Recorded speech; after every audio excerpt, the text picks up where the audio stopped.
You float in the dark, a silence 20,000 years deep.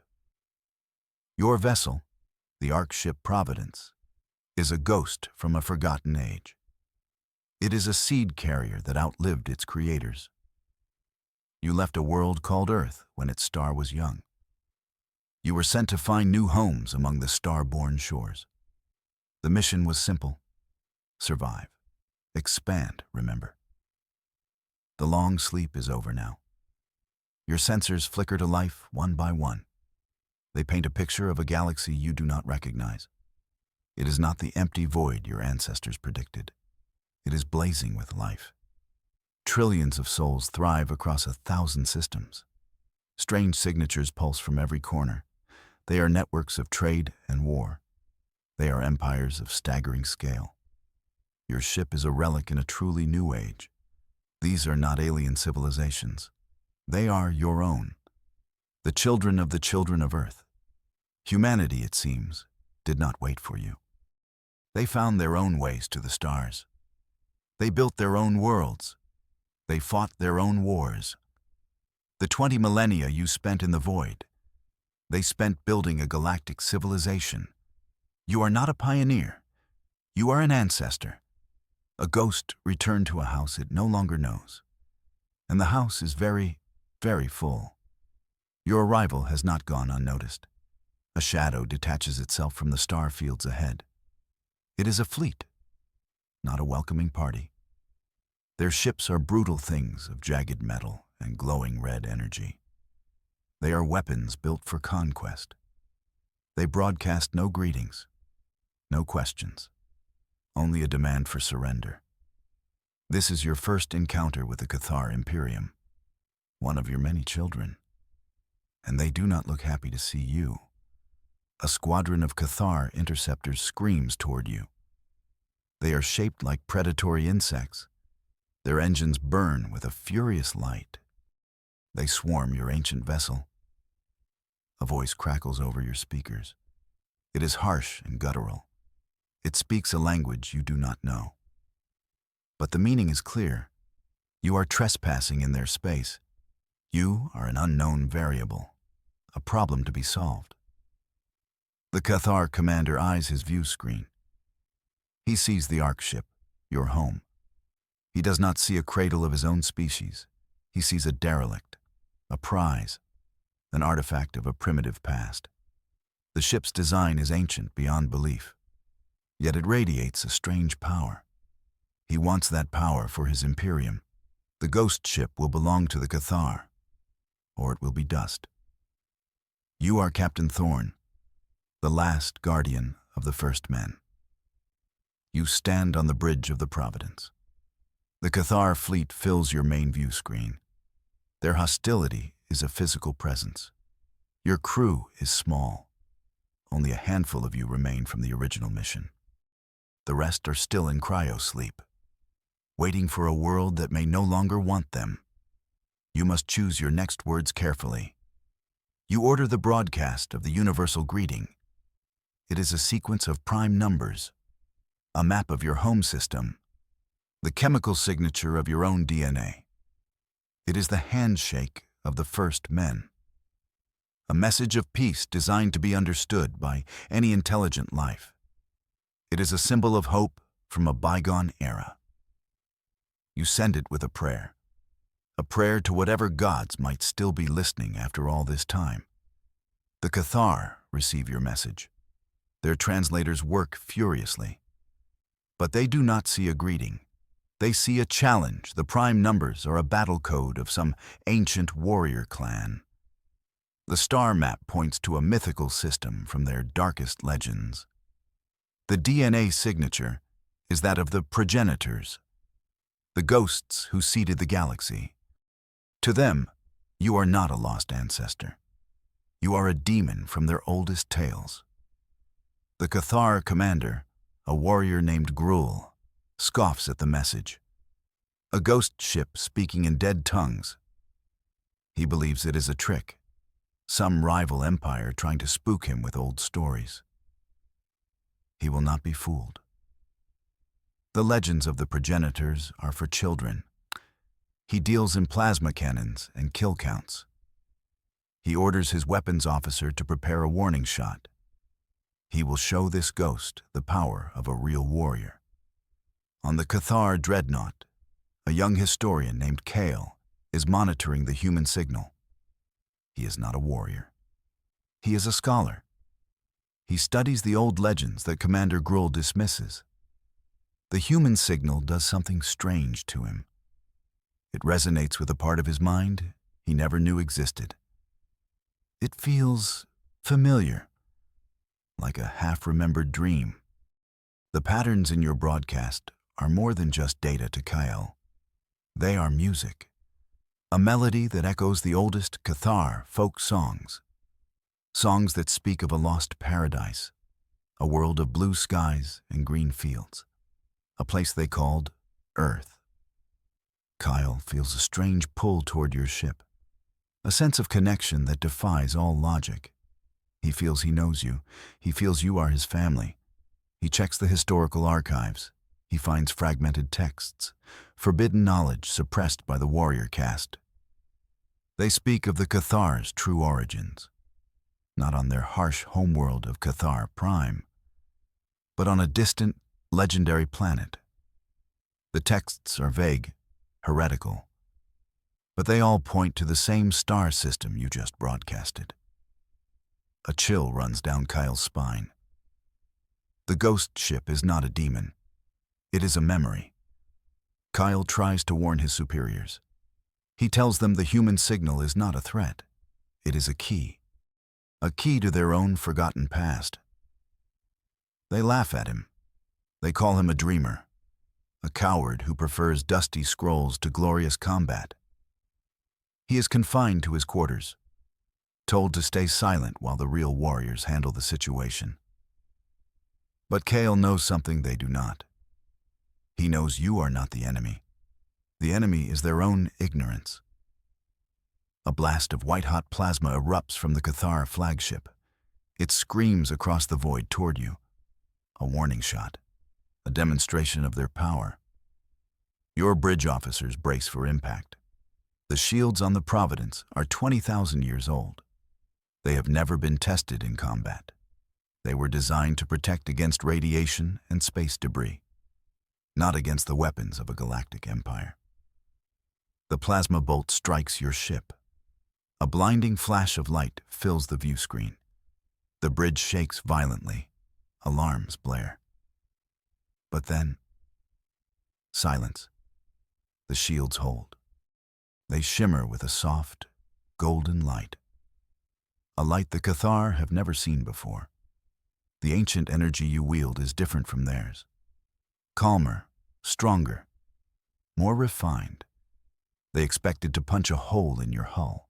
Instead, they have barely scratched your paint. Commander Gruul is stunned. His ship's main cannon could crack a small moon, yet it did nothing to the ghost ship. He stares at the shimmering golden shield. It seems to mock him, to defy the laws of physics as he knows them. Fear, an emotion he has not felt in years, begins to creep into his heart. What kind of power does this ghost possess? He orders his fleet to fire at will. He will not be intimidated. He will grind this relic into atoms. You watch as the Cathar fleet unleashes its full fury. Dozens of plasma bolts converge on your position. The golden shield flares with each impact. It holds firm. But you know it will not last forever. The Ark ship was not built for war. It is a library, a museum, a cradle for a sleeping species. You cannot fight them, but you can remind them of who they are. You give the order. Activate the Genesis protocol. It is a system of last resort, a deep, dormant program buried in the Ark's core. It has never been used. Its effects are unknown. The ship's manual describes it only in cryptic terms. A wave of pure information, a key to unlock memory. It is your only hope, a gamble that could save everyone, or doom them all. The ship's ancient engines begin to hum. A new energy flows through its veins. It is not the energy of a weapon. It is the energy of a mind. The Genesis Protocol gathers information from the ship's databanks, the history of Earth, the faces of its people, the dreams of your ancestors. It weaves it all into a single, coherent signal, a story, the story of humanity. The protocol erupts from your ship, not as a blast of energy, but as a silent, invisible wave. It washes over the Cathar fleet. It passes through their hulls, through their bodies, through their minds. It is not an attack. It is an invitation to remember. It seeks out the echoes of Earth that still linger in their DNA, the ghost in their machine. On the Cathar dreadnought, Kyle is in his quarters. He feels the wave pass through him. His mind is suddenly flooded with visions, not his own memories, but the memories of a different life, a different world. He sees vast oceans, towering forests of impossible green, a sky of the deepest blue. He feels the warmth of a yellow sun on his skin, a sun that is not the harsh red star of Cathar Prime. He sees cities of glass and steel. He sees art of breathtaking beauty. He hears music that stirs his very soul. He sees people, humans. They are laughing, crying, loving, fighting. They are flawed and beautiful. And he feels a profound sense of home. He sees his own people, the early Cathar. But they are not warriors. They are scientists, explorers, living alongside the humans on this paradise world. The visions are overwhelming. He sees the Cathar being chosen for a great purpose. They are given the gift of star travel by the humans. They are sent out to explore the galaxy, to be the first of humanity's children to touch the stars. But something went wrong.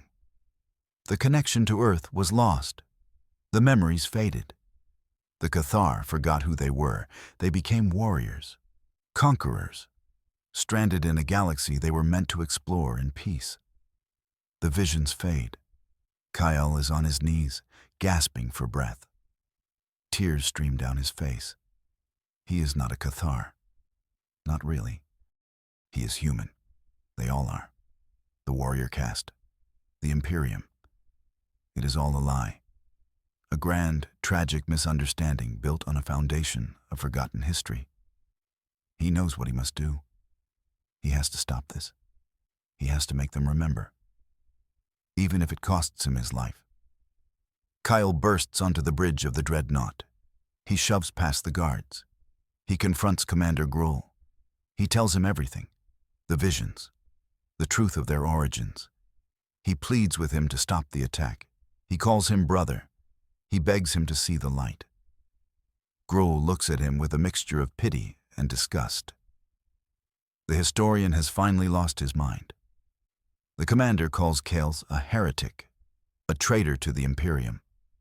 He accuses him of being under the influence of the ghost ship's witchcraft. He orders his guards to seize the young historian. Kale struggles. He screams the truth for all to hear. He tells them they are fighting their own creators, their own family. But his words are drowned out by the roar of the plasma cannons. He is dragged away, sentenced to silence and death. As Kale is taken away, a new variable enters the equation. A second fleet appears. It materializes from the void with a silent, eerie grace. These ships are nothing like the Cathar vessels. They are crystalline, geometric. They seem to be grown, not built. They are the ships of the silicates, a silicon-based life form, ancient enemies of the Cathar. They have been drawn here by the massive energy signatures. The silicates are a race of cold, calculating logic. They are ancient, patient. They have watched the rise and fall of countless empires. They see the Cathar as brutish children, a plague upon the galaxy. The silicates have their own legends of the progenitors. They believe them to be a myth, a story used to control the lesser races. But the arrival of your ship has piqued their interest. The silicate commander, a being of pure thought, given form in a crystalline shell, analyzes the situation. The Cathar are locked in combat with an unknown vessel of immense power, a vessel that matches the descriptions of the mythical progenitor ships. The silicates do not believe in ghosts, but they believe in opportunity. This ancient ship is a prize of incalculable value. It could hold the secrets of the galaxy's origins. It must be acquired. The two mighty fleets now face each other. The Cathar and the Silicates, two of the galaxy's most powerful empires. They are poised on the brink of a war that could shatter star systems. And in the middle of it all is you, the silent golden ark ship, the ultimate trophy, the prize of history. The Cathar want to destroy you. The Silicates want to dissect you. Neither of them want to listen to you. You watch the two fleets maneuver for position. Their weapons are charged. Their shields are at maximum. The space between them crackles with tension. A single stray shot could ignite a fire that would burn for 1,000 years. Your crew looks to you, Captain Thorne. Their faces are pale. Their eyes are wide with a mixture of fear and awe. You have come 20,000 years, only to become the spark for a galactic war. You cannot let that happen. The mission was to preserve life, not to cause its destruction. You have one last option, a desperate, final gamble. It is a move so reckless, so dangerous, that it was never meant to be used. But you have no other choice. You order your chief engineer to take the Ark's power core to a critical state. You're going to turn your ship into a bomb of memory. The engineer hesitates. He reminds you that going critical will destroy the Ark and everyone on it. You look at the view screen, at the two fleets ready to tear each other apart, at the legacy of humanity about to be written in blood and fire. You tell the engineer that the Ark is not a ship. It is a message, and a message is worthless if no one hears it. You give the order again. He obeys. The Genesis protocol is still active. The overload of the power core will amplify it 1,000,000 times. It will be a wave of truth so powerful, so overwhelming, that it cannot be ignored. It will either force them to remember, or it will shatter their minds completely. It is a roll of the dice on a cosmic scale. You close your eyes. You hope you have made the right choice. You hope your children will finally listen. The Ark ship begins to glow. A brilliant white light emanates from its core. The energy readings go off the charts. Both the Cathar and Silicate fleets are momentarily stunned by the sheer power you are unleashing. They think you are self-destructing, a final act of defiance. They do not understand. You are not trying to destroy them. You are trying to save them. The Genesis protocol, amplified by the dying heart of the Ark, explodes outwards. It is a tsunami of pure information, a shared dream that washes over every living being in both fleets. Captains and soldiers alike are thrown into a trance. Their minds are ripped from their bodies. They are cast adrift in a sea of alien memories, the memories of Earth. A Cathar gunner, his finger hovering over the trigger, suddenly sees himself standing in a field of wheat. The wind whispers through the stalks. He feels a sense of peace he has never known. A Silicate tactician, her mind a whirlwind of battle calculations, finds herself in a bustling human city. The chaos and vitality of it all is intoxicating. They all see it. They all feel it. The shared dream. They see the dawn of their own species. The Cathar, once gentle scholars, guided by human hands. The Silicates, once simple crystal life forms from the caves of a distant moon, given the spark of sentience by human scientists. They see that they are not enemies. They are cousins, children of the same forgotten parents. The war they were about to fight is a lie, a family feud that has lost all meaning. The fleets begin to falter. Ships drift aimlessly. Weapons power down. On the bridges of 100 warships, captains stare into the void with tears in their eyes. The dream is fading, but the truth it revealed remains. A truth so profound, so world-shattering, that it has undone a war before it even began. They look at each other's ships, not with hatred, but with a dawning sense of wonder and shame. On the Cathar dreadnought, Kale is being led to the execution chamber. He feels the wave of the Genesis protocol. He sees the shared dream. He watches as his guards stop in their tracks. Their faces go slack. Their eyes glaze over. They are seeing it too. The truth? The dream ends. The guards look at Kale, not as a heretic, but as a prophet. They release him. They look to him for guidance. On the Silicate command ship, a philosopher named Xylar has also experienced the dream. Xylar has long questioned the Silicate's rigid logic. The dream has confirmed her suspicions. There is more to the universe than cold equations. There is history. There is connection.